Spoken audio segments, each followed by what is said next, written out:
이 일지는 회사의 공적인 업무 일지가 아닌 개인적인 목적으로 작성된 활동 일지임을 밝힌다.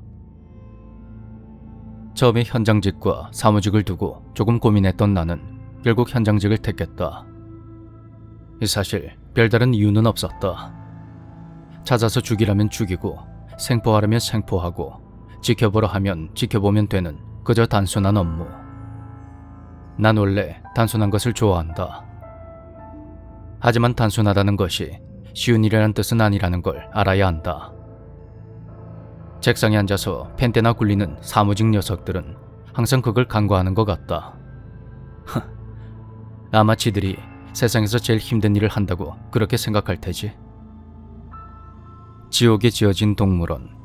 사무직 놈들은 그렇게 부르는 것 같은데 정작 그 동물원에 야수들을 집어넣는 게 누군지 잊은 모양이다. 그동안 이런저런 일들을 참 많이도 겪어봤지만 내 기억에 가장 강렬하게 남아있는 건 역시 그놈이다. 전형적인 백인계 미국인이었던 37살의 위버 저넷.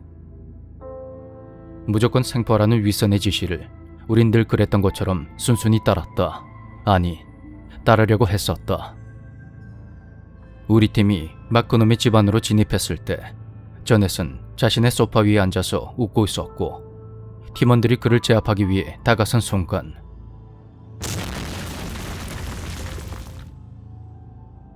집이 순식간에 폭발하고 말았다. 벽 곳곳에 폭발물이 설치되어 있었던 것이다.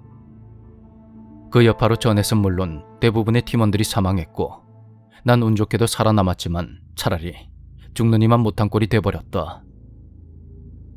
얼굴과 몸 곳곳에 심한 화상을 입은 데다가 임무 실패에 대한 질책과 추궁을 받아야 했던 것이다. 그날 이후로 잠을 제대로 푹 잔 날이 단 하루도 없었다. 하지만 부상의 아픔과 실패한 임무에 대한 책임 같은 건 아무래도 상관이 없었다. 날 괴롭히는 것은 폭발의 순간 놀란 팀원들의 얼굴과 그와는 반대로 능글맞게 웃고 있던 저넷의 얼굴이었다. 회사에서는 몸과 마음이 이미 반폐인이 돼버린 나에게 은퇴를 종용했지만 절대로 그럴 수가 없었다. 영구직 소속의 한 동료에게서 들은 이야기 때문이었다. 저넷은 죽지 않아. 정확히 말하자면 몸은 죽을 수 있어도 정신은 죽질 않지. 그놈은 영혼을 옮겨다니면서 끊임없이 살아나는 놈이야. 그제야 저넷이 왜 그토록 무모하게 자폭을 했는지 이해할 수 있었다. 생각해보면 간단한 일이었다.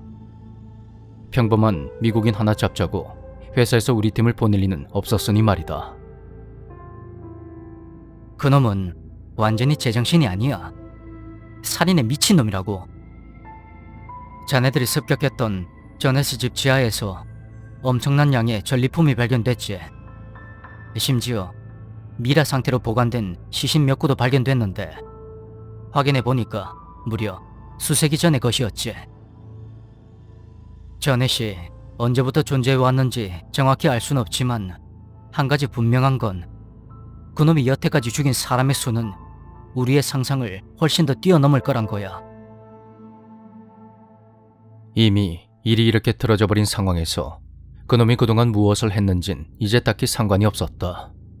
중요한 것은 저넷이 죽지 않았다는 점이다.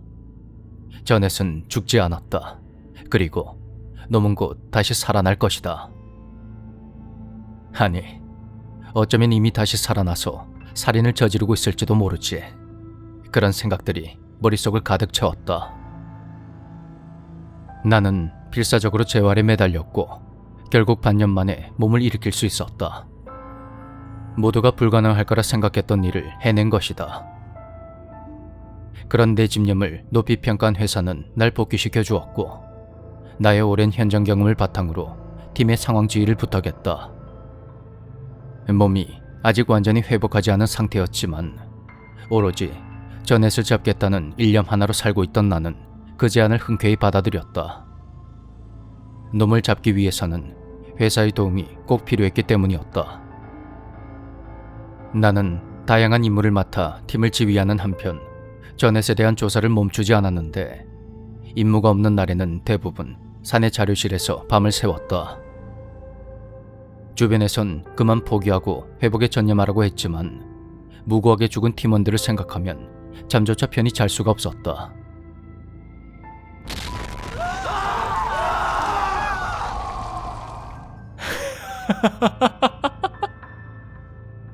잠이 들면 꿈의 팀원들이 보인다. 뜨거운 열기로 살이 녹아내린 나의 동료들은 백골이 되어 괴로워하고 전에선 그걸 보며 미친 듯이 길길거리고 있다. 당장이라도 놈을 죽여서 그 끔찍한 웃음을 멈추게 하고 싶었지만 녀석이 어디 있는지 찾는 건 거의 불가능했다. 육체를 떠난 영혼이 어디로 갔는지 누구에게로 향했는지 알 길이 없었던 것이다. 생각이 거기까지 이르자 문득 한 가지 의문점이 떠올랐다. 그럼 회사에선 대체 어떻게 놈의 꼬리를 잡았던 것일까? 일종의 패턴이지. 패턴? 모습은 매번 바뀌지만 놈의 살인 수법이나 주기, 알게 모르게 드러나는 습관 같은 것들이 있거든. 물론 너무 광범위하고 연관성이 적어서 확신을 갖기는 어려웠어. 그래서 긴가민가 하는 심정으로 자네 팀을 투입해 본 거야. 그러면 이제 그것도 끝이네. 한 번 꼬리가 밟혔으니 두 번은 같은 실수를 하지 않을 게 분명하니까. 놈은 영리하고 똑똑하다고. 그렇지.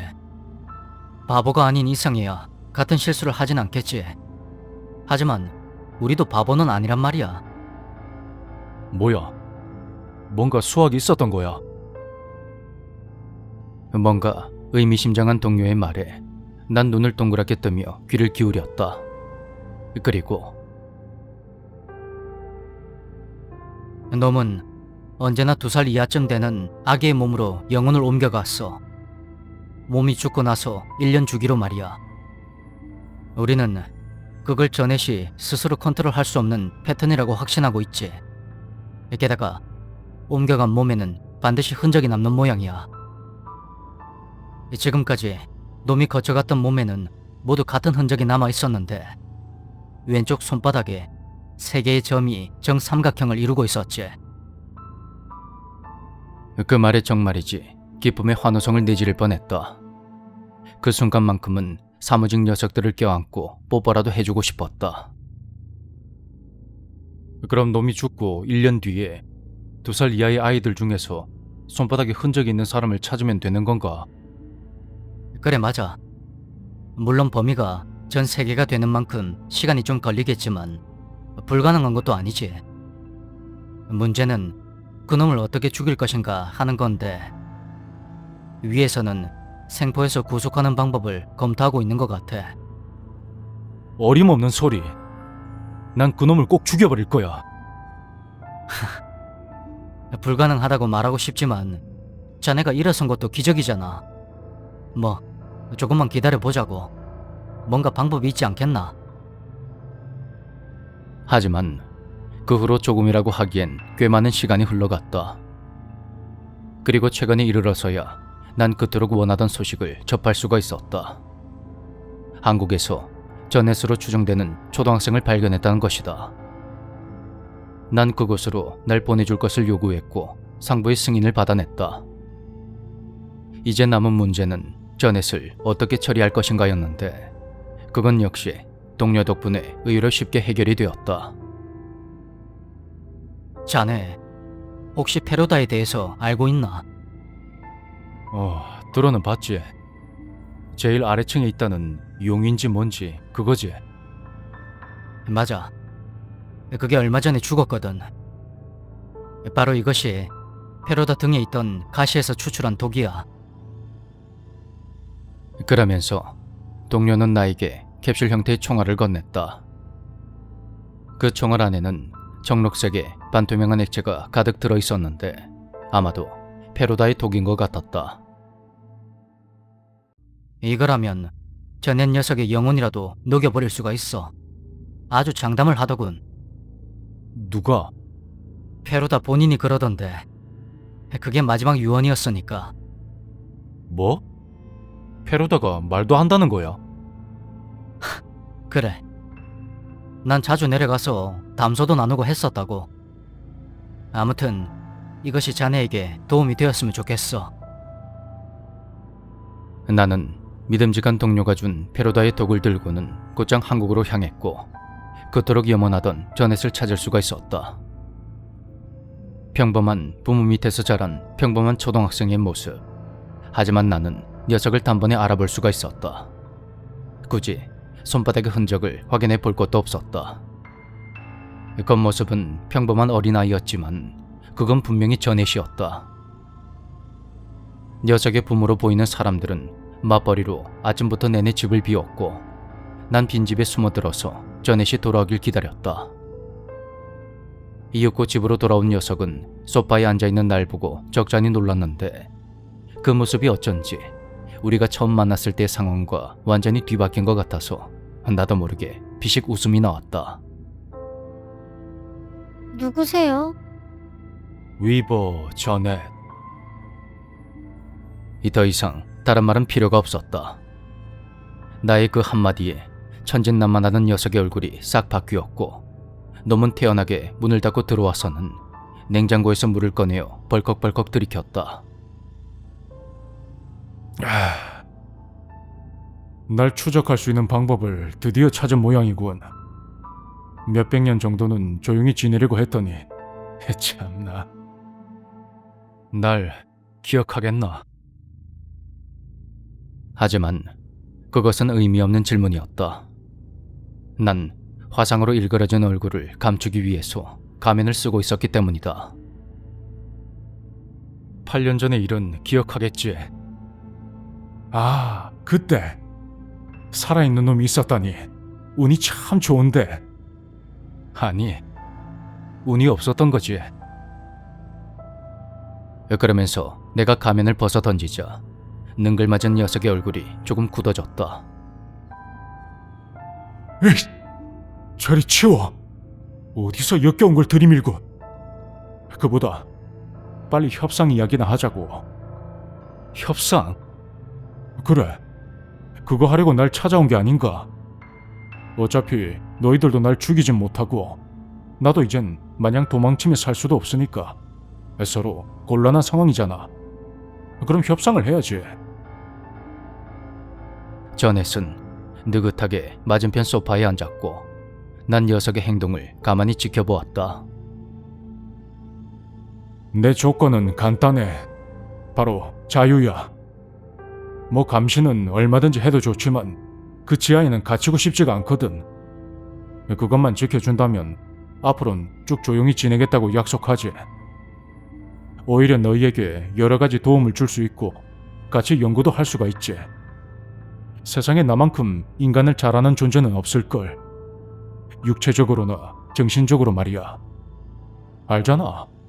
나만큼 죽어본 존재도 없고 나만큼 사람을 죽여본 존재도 없다는 걸 말이야. 뭔가 단단히 착각을 하고 있네. 아, 그리고 저넷이라는 그 이름도 앞으로는 쓰지 않았으면 좋겠어. 그것보다는 샤마임으로 불러줬으면 좋겠군. 히브리어로 하늘을 뜻하는 말인데 이것이 나의 첫 번째이자 가장 오래되었으며 가장 좋아하는 이름이거든.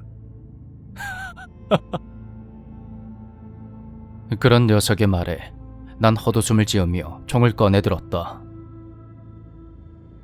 다시 한번 말하지만 뭔가 대단한 착각을 하고 있는 것 같네, 위버 저넷. 거참, 나도 다시 한번 말하지만 샤마임이라니까. 그리고 착각이라니. 나는 협상을 하러 온 게 아니야. 널 죽이러 온 거지.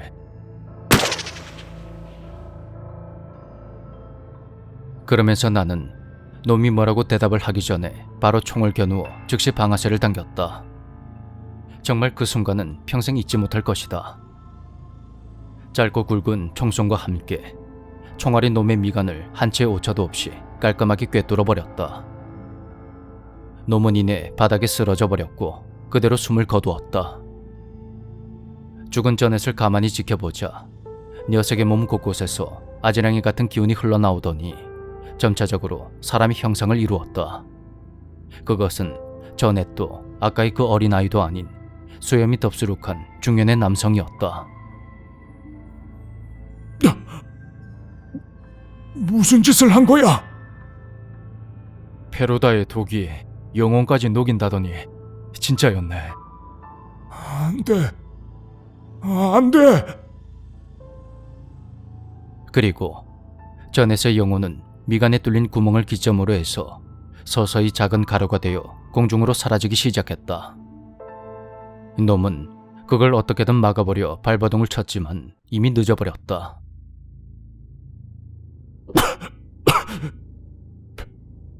페로다라니.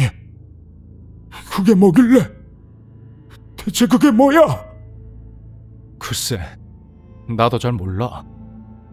얼마 전에 죽었다니 네 놈이 직접 가서 확인하면 되겠네. 이 개자식이.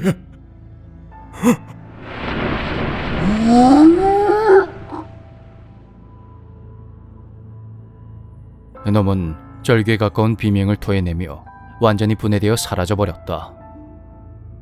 그 후로 나는 다행히 몸을 완전히 회복했고 예전처럼 다시 현장에 투입되었다. 물론 편하게 상황실에 앉아서 지시나 내리던 때가 가끔씩은 그립기도 하지만 역시 그건 나와는 맞지가 않다. 나는 단순한 놈이니까. 죽이라면 죽이고 생포하라면 생포하고 지켜보라고 하면 지켜볼 것이다. 앞으로도 계속해서 말이다.